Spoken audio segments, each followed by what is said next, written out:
The hopping shadow.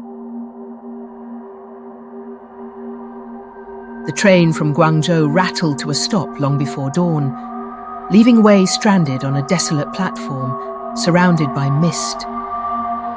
The air was heavy, the kind that clings to your lungs.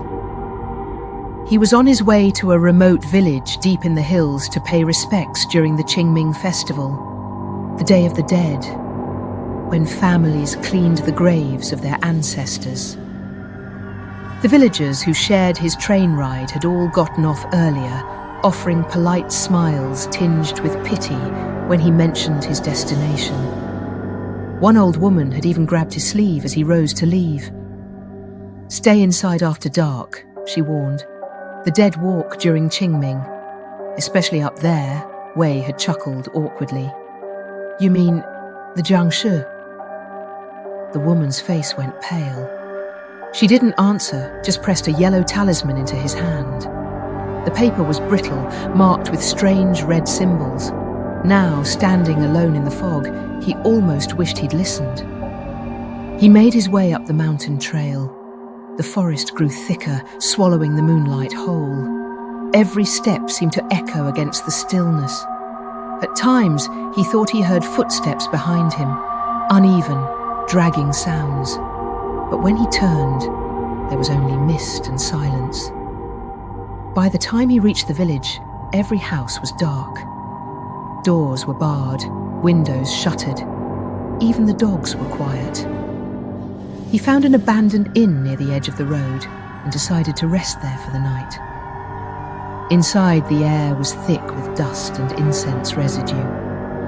The furniture was draped in old cloth, and a line of paper talismans fluttered faintly above the doorway. He lit a candle and sat on the floor, unwrapping a small rice bun he'd packed. But as he ate, the flame flickered violently, bending sideways, as if something exhaled beside him. Wei froze. Outside, the wind began to whistle through the cracks in the shutters. Then, thud. A sound, faint but rhythmic, from somewhere down the road. Thud, thud, thud. It didn't sound like footsteps exactly. More like jumps. He stood and peered out through a slit in the window. In the distance, just barely visible through the mist, something moved. An old man, or what looked like one, was coming up the path. His body was stiff, arms outstretched, clothes ancient and torn. His skin was pale, almost bluish under the moonlight, and his eyes were wide open, glowing faintly green. Wei's heart pounded. The stories, the Jiangshi, those who never rested, hopping through the night, feeding on the living's breath. The old man's movements were jerky, unnatural, as if invisible strings pulled him forward. With each bounce, a faint huff escaped his open mouth, like air forced through dead lungs. Wei stumbled back from the window. He reached for the talisman the old woman had given him and pressed it to his chest. The candle flickered again, then went out completely. The air turned cold. Outside, the hopping grew louder.